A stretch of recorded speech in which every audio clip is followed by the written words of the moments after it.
Okay മക്കളെ, next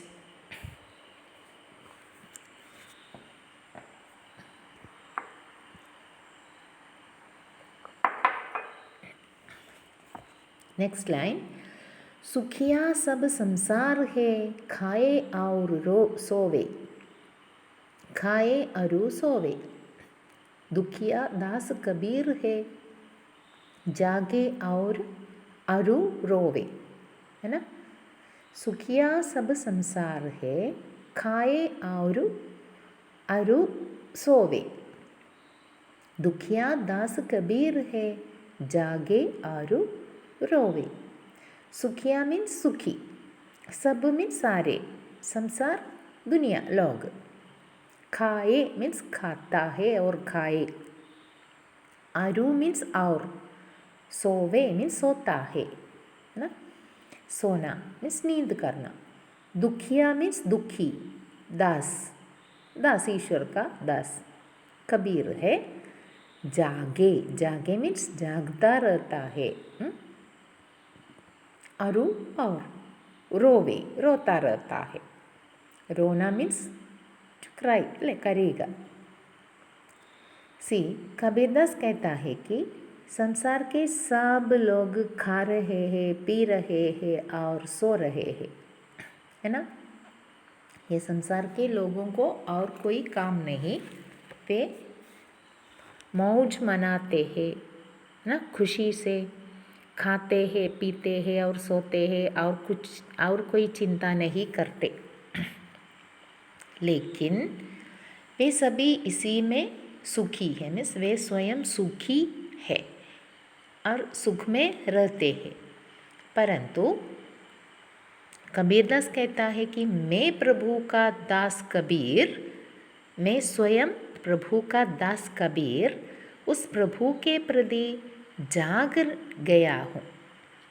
दुखिया दास कबीर है, कबीरदास दुखी है क्योंकि वो उनके वियोग में, प्रभु के वियोग में, ईश्वर के वियोग में दुखी है और सदा रोता रहता है। ओके, ईश्वर को पाने के लिए, ईश्वर को मिलने के लिए वो रोता रहता है। सुखिया सब संसार है, खाए अरु सोवे, दुखिया दास कबीर है, जागे अरु रोवे। इन पंक्तियों का तात्पर्य है कि कबीरदास कहते हैं कि संसार के सब लोग खाते पीते और मस्ती से सोते जीवन बिताते हैं, लेकिन कबीरदास स्वयं कहते हैं कि परंतु मैं कबीर अपने भगवान के वियोग में सदा रोते रहते हैं, जागते रहते हैं और रोते रहते हैं ना, इसलिए वो बहुत दुखी है। भगवान को पाने की इच्छा ही उनके मन में है, इसलिए इस प्रकार कहा गया है। ओके, नेक्स्ट, विरह भुवंगम तन बसे, मंत्र न लागे कोई, राम वियोगी ना जीवे, जीवे तो बौरा होई। विरह भुवंगम तन बसे, मंत्र न लागे कोई, राम वियोगी ना जीवे, जीवे तो बौरा होई। यहाँ कबीरदास कहता है कि വിരഹ മീൻസ് വിयोग, ആ ഒരു എന്താ പറയുക, വിയോഗം, ദുഃഖം അല്ലേ, ആ ഒരു അകൽച്ച അല്ലേ, ഭഗവാനും ഭക്തനും തമ്മിലുള്ള ഒരു വിയോഗം, വേർപാട്. ഓക്കെ, വേർപാട്. വിരഹ് അല്ലേ, വിയോഗം. ഭുവംഗമ മീൻസ് ഭുജംഗ് ഓർ സാമ്പ്, പാമ്പ്. തൻ ബസെ, തൻ മീൻസ് ശരീർ, ബസെ മീൻസ് ബസ്താ ഹെ, रहता है, താമസിക്കുന്നു, സ്റ്റേയിങ്. ദെൻ मंत्र मीन्स उपाय, मंत्र न लागे कोई, उपाय, युक्ति, तरीका എന്നൊക്കെ പറയും. ദെൻ मंत्र न लागे कोई, then राम वियोगी ना जीवे. वियोगी means विरही. ना जीवे, जीवे means नहीं जीता है. ओके, नहीं जीता है. जिया जीवे तो बौरा होई. बौरा मीन्स पागल. यदि जीता है तो भी वो पागल जैसा होता है. इन पंक्तियों का तात्पर्य है कि कबीर कहते हैं कि जिसके शरीर में विरह रूपी സാമ്പ് घर कर जाता है. അപ്പോൾ ഈശ്വരൻ്റെ വിരഹം ഒരു സാമ്പിനെ പോലെ ശരീരത്തെ ചുറ്റിപ്പിണഞ്ഞിരിക്കുന്നു അല്ലേ. विरह रूपी सांप घर कर जाता है हमारे शरीर में, तो उसके बचने का कोई उपाय नहीं रहता. അതിൽ നിന്ന് രക്ഷപ്പെടാൻ യാതൊരു ഉപായവും ഇല്ല അല്ലേ. ഈശ്വരൻ്റെ വിരഹം എന്ന് പറയുന്നത് അത് സങ്കടമുള്ള കാര്യമാണ്.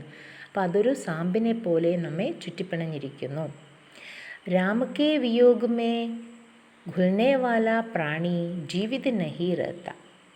कवि कहता है कि राम के वियोग में हम जी नहीं रहते, जी नहीं पाते.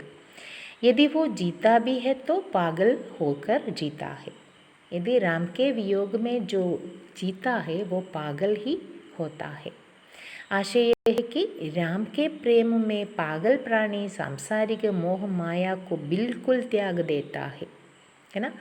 और यदि वो इस संसार में जीता भी है तो വൈരാഗ്യ के कारण लोगों को पागल सा प्रतीत होता है. അപ്പോൾ നല്ല ഭക്തിയുള്ളവരെ ഭ്രാന്തന്മാരെന്ന് വിളിക്കും അല്ലേ. അതാണ് ഇവിടെ കബീർദാസ് പറയുന്നത്. ഭക്തി കൂടിയപ്പോൾ ആ ഭഗവാൻ ഇല്ലാതെ ജീവിക്കാൻ പറ്റില്ല എന്നുള്ള സ്ഥിതി ആയപ്പോൾ എന്തായി മാറി? പാഗലായി മാറി അല്ലേ. അപ്പോഴാണ് വിരഹം, ഈശ്വരൻ്റെ വിരഹം എന്ന് പറയുന്നത്. ആ ഒരു ഈശ്വരൻ്റെ വേർപാട് താങ്ങാൻ പറ്റാതെ നിൽക്കുമ്പോൾ ആൾക്കാർ അവരെ വിളിക്കുന്ന പേരാണ് പാഗലെന്ന് അല്ലേ. तो विरह भुवंगम तन बसे, जिसके शरीर में विरह रूपी सांप रहता है उसके बचने का कोई उपाय नहीं रहता. मंत्र न लागे कोई उपाय नहीं रहता. उस विरह से बचने के लिए कोई उपाय नहीं रहता. ओके, राम वियोगी ना जीवे. राम से वियोगी होकर किसी को भी कोई भी जी नहीं सकता. जीवे तो बौरा हो, यदि वो जीता है तो भी वो पागल जैसा होता है. ओके മക്കളെ, I hope all of you can follow me. Okay, മക്കൾക്ക് എന്തെങ്കിലും ഡൗട്ട് ഉണ്ടെങ്കിൽ മിസ്സിൻ്റെ അടുത്ത് വാട്സപ്പിൽ ചോദിക്കാം. നെക്സ്റ്റ്, നിന്ദക് നേടാ രാഖിയെ ആംഗണി കുടി ബധായി. बिन श्रावण पानी बिना निर्मल करे सुबाई. അപ്പോൾ നിന്ദക് നോടാ രാഖി ആംഗണി കുടി ബധായി. നിന്ദക് മീൻസ് നിന്ദ കർണേ വാല, പരിഹാസ് കർണേ വാല, നമ്മളെ പരിഹസിക്കുന്ന നിന്ദിക്കുന്ന ആൾക്കാർ. നേടാ മീൻസ് പാസ്, നമ്മുടെ അടുത്ത്. ആംഗണി, ആംഗൻ എന്ന് പറഞ്ഞാൽ കോട്ടയാട്. കുട്ടി ബന്ധായി എന്ന് പറഞ്ഞാൽ കുട്ടിയ ബനാക്കർ എന്ന് പറഞ്ഞാൽ എന്താ, ഒരു കുടിൽ അല്ലെങ്കിൽ ഹട്ട് എടുത്തിട്ട് അല്ലേ, കുടിൽ വെച്ചിട്ട് താമസിപ്പിക്കുക. ബിന സാബണ മീൻസ് സാബുൻ, സോപ്പ്. നിർമ്മൽ പവിത്ര ഓർ സ്വച്ഛ്, സാഫ്. സുബായി സ്വഭാവ്. ഇനി അതെന്താണ് പറയുന്നത് നോക്കാം. നിന്ദക് നേടാ രാഖിയെ ആംഗണി കുടി ബന്ധായി. बिन साबन पानी बिना निर्मल करे सुबाई. कबीरदास कहते हैं कि अपने निंदक को सदा अपने സമീപ് रखो. നമ്മളെ നിന്ദിക്കുന്ന ആൾക്കാരെ നമ്മൾ ഇഷ്ടപ്പെടില്ല അല്ലേ, നമ്മളെ കുറ്റം പറയുന്ന ആൾക്കാരെ നമ്മൾ ഇഷ്ടപ്പെടില്ല. പക്ഷെ കബീർദാസ് പറയുന്നത് നമ്മെ കുറ്റം പറയുന്ന ആൾക്കാരെ നമ്മുടെ അടുത്ത് നിർത്താനാണ്, ഓക്കെ, സമീപം നിർത്താനാണ്. अपने निंदक को हमारे पास ही रखो, साथ ही रहो, समीप ही रखो. हो सकता है तो उसे अपने घर के आंगन में ही एक कुड़िया बनवा दो. എന്ന് വെച്ചാൽ പറ്റുമെങ്കിൽ നമ്മെ നിന്ദിക്കുന്ന ആൾക്കാരെ നമ്മുടെ മുറ്റത്ത് തന്നെ ഒരു കുടിൽ കെട്ടി താമസിക്കുക. നമ്മുടെ വീട്ടിൻ്റെ അടുത്ത് തന്നെ, നമ്മുടെ മുറ്റത്ത് തന്നെ ഒരു കുടിൽ കെട്ടി താമസിപ്പിക്കണം. ഓക്കെ, എന്തിനാണ്? वो निंदक बिना साबुन और पानी के आपके स्वभाव को स्वच्छ बना देगा. അല്ലേ? സോപ്പും വെള്ളവും ഇല്ലാതെ നമ്മളെ ഡ്രസ്സ് എന്താവാം, ക്ലീൻ ആവില്ല അല്ലേ? ഡ്രസ്സ് വാഷ് ചെയ്യണമെങ്കിൽ സോപ്പും വെള്ളവും വേണം.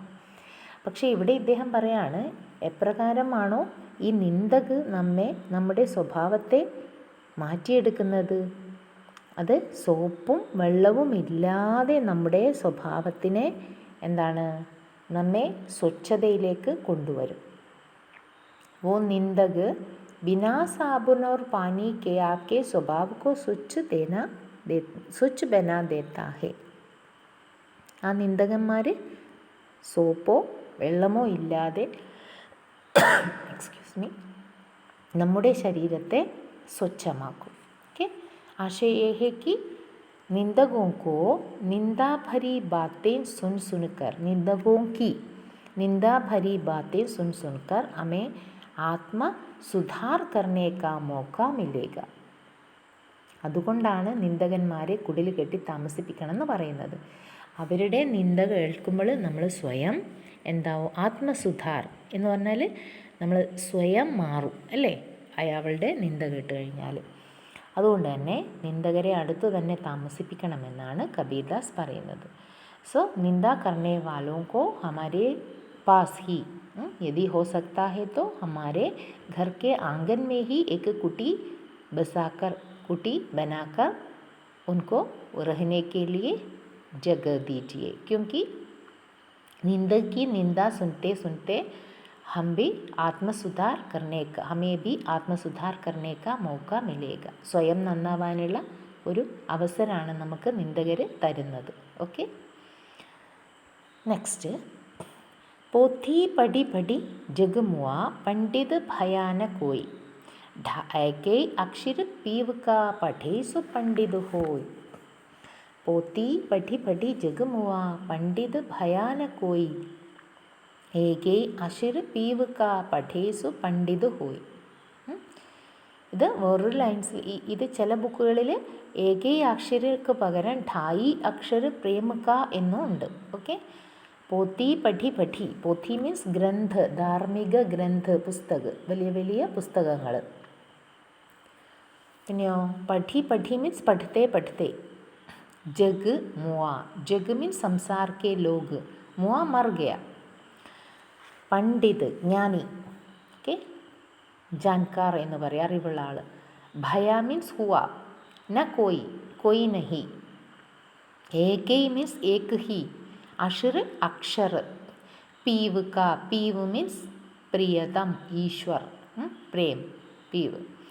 സു പടേസു, യദി പടേ तो वह पंडित होई, वो पंडित होता है. ഇപ്പോൾ കബീർദാസ് പറയാണ്, വലിയ വലിയ ബുക്കുകൾ മാത്രം പഠിച്ചതുകൊണ്ട് ഒന്നും ആയില്ല അല്ലേ. ആ ബുക്കുകൾ പഠിക്കുന്നതിലും വലുത് നമ്മൾ പരസ്പര സ്നേഹം പഠിക്കണം. അപ്പോൾ അദ്ദേഹം പറയാണ്, യദി കബീർദാസ് कहते हैं कि यह संसार पोथी या ग्रंथ पढ़ कर थक गया है. വലിയ വലിയ ബുക്കുകളൊക്കെ പഠിച്ച് ജനങ്ങൾ കഷ്ടപ്പെട്ട് തളരുകയാണ്. किंतु कोई भी ज्ञानी नहीं बन सका, ആരും തന്നെ ജ്ഞാനികളായില്ല. परंतु जो मनुष्य एक प्रियतम अर्थात ब्रह्मा का एक भी अक्षर पढ़ लेता है. പക്ഷേ ഈശ്വരൻ്റെ നിർദ്ദേശാനുസരണമുള്ള ഒരു അക്ഷരം അല്ലെ, സ്നേഹം എന്നുള്ള ഒരു അക്ഷരം പഠിക്കുകയാണെങ്കിൽ, മനുഷ്യ മനസ്സുകൾ എന്ന് പറഞ്ഞാൽ മനുഷ്യർ പരസ്പരം സ്നേഹിക്കാൻ പഠിച്ചാൽ, वो सच्चा ജ്ഞാനി ഹോ ജാത്താ ഹെ, അവനാണ് ശരിയായ ജ്ഞാനി എന്ന് പറയുന്നത്. അല്ലാതെ വലിയ വലിയ ഗ്രന്ഥങ്ങൾ പഠിക്കുന്നവരല്ല ജ്ഞാനികൾ അല്ലേ. മനുഷ്യത്വവും മനസ്സിൽ നന്മയും ഉള്ളവരാണ് ജ്ഞാനികൾ, വലിയ ആൾക്കാരെന്നാണ് കബീർദാസ് പറയുന്നത്. സോ जो व्यक्ति कबीरदास के अनुसार संसार में जो व्यक्ति धार्मिक ग्रंथ पढ़कर आगे बढ़ते हैं वो कोई भी ज्ञानी नहीं बन सका, क्योंकि सिर्फ किताबी ज्ञान से, सिर्फ ऐसे ग्रंथों के ज्ञान से हमें कुछ भी नहीं मिलता. परंतु जो मनुष्य एक ब्रह्मा या ईश्वर से दिया हुआ वही अक्षर, प्रेम रूपी अक्षर को सीखे तो ज्ञानी बन जाता है. ओके मक्कड़े, नेक्स्ट एंड लास्ट. हम घर जालियाँ अपना लिया मुरादा हाथी, अब घर जालियों तास का ले चले हमारे साथी. हम मीन्स मैंने, ജാലിയ ജലായ, മുറാഡ ജൽത്തി ഹുയി ലക്കടിയാണ് മുറാഡ എന്ന് പറയുന്നത്. ജാലോ ജലാവും, താസ്ക ഉസ്ക, ജെ എന്ന് പറഞ്ഞാൽ ജോ. कबीर कहते हैं कि मैंने विरह और भक्ति से जलती हुई मशाल हाथ में लेकर अपने घर को जला दिया. इसका आशय यह है कि मैंने भक्ति से विह्वल होकर सांसारिक वासनाएं नष्ट कर डाली. ഇവിടെ എന്താണ്, കത്തുന്ന ഒരു കൊള്ളിയെടുത്ത് വീട് കത്തിച്ചു എന്ന് പറയുന്നതല്ല. ഞാൻ എൻ്റെ സാംസാരിക സുഖങ്ങളെ, വാസനകളെ നഷ്ടപ്പെടുത്തി എന്നാണ് കബീർദാസ് പറയുന്നത്. എന്ന് പറഞ്ഞാൽ കാമ, ക്രോധ, മോഹ, ലോഭങ്ങളെയൊക്കെ ഇല്ലാതാക്കി. ഒരു സന്യാസിക്ക് വേണ്ട ഏറ്റവും വലിയ ഗുണം അതാണ് അല്ലേ. സന്യാസി എന്ന് പറയുന്നത്, ശരിയായ സന്യാസി ആവണമെങ്കിൽ അവർ ഇതിൽ നിന്നൊക്കെ മുക്തരായിരിക്കണം, ലൗകിക സുഖഭോഗങ്ങളിൽ നിന്നും മുക്തരായിരിക്കണം. സോ കബീർദാസ് कहते हैं कि मैंने भक्ति से विकल होकर, भक्ति में विलीन होकर सांसारिक सुख छोड़ दिया है. अब जो भी भक्त मेरे साथ भक्ति के मार्ग पर चलने को तैयार है, ഇനി ആരെങ്കിലും എൻ്റെ കൂടെ വരാൻ ആഗ്രഹം ഉണ്ടെങ്കിൽ മേ ഉസ്കാ ഘർ ബി ജലാ ഡാലൂങ്ക, അയാളുടെ വീടും ഞാൻ കത്തിക്കും. എന്ന് പറഞ്ഞാൽ എന്താണ്, മേ ഉസ്കി വാസനാവും കോ ബി നഷ്ട് കർ ഡാലൂങ്ക അല്ലേ. ഉസ്കെ മൻ മേ ബി സംസാർ കെ പ്രതി വിരക്തി ജഗാ ദൂങ്ക. ഇനി ആരെങ്കിലും കബീർദാസിൻ്റെ കൂടെ ഈ ഭക്തിയിൽ വിലീനമാകാൻ ആഗ്രഹിക്കുന്നുവെങ്കിൽ അവരുടെ വാസനകളെയും അദ്ദേഹം ഇല്ലാതാക്കും എന്നാണ് അദ്ദേഹം പറഞ്ഞതിൻ്റെ അർത്ഥം. ഓക്കെ, അപ്പോൾ ഡയറക്റ്റ് നോക്കുകയാണെങ്കിൽ ഹം ഘർ ജലിയ അപ്ന മീൻസ് मैंने अपने घर को जला दिया है. लिया मुरादा हाथी मीन्स जलती हुई लकड़ी को हाथ में लेते हुए मैंने अपने घर को जलाया है. अब घर जालियो तास्का, अब आगे मैं अपने दूसरों के घर भी जलाना चाहता हूँ. जे चले हमारे साथी, जो मेरे साथ में आना चाहते हो. എന്ന് പറഞ്ഞാൽ मैं स्वयं अपने वासनाओं को, सांसारिक सुख भोगों को और सांसारिक वासनाएं नष्ट कर डाली है. तो जो लोग मेरे साथ आना चाहते हो उन्हें भी मैं इन सांसारिक वासनाओं से मुक्ति करा दूंगा. ഓക്കെ മക്കളെ, ഇത്രയും കാര്യങ്ങളാണ് ഇന്ന് നമ്മൾ പഠിക്കുന്നത് അല്ലേ. ഓക്കെ, ഇതിൻ്റെ നോട്ട്സ് മിസ് തരും. എല്ലാവരും ആ നോട്ട്സ് എഴുതിയെടുക്കണം. നമഃ ശിവായ.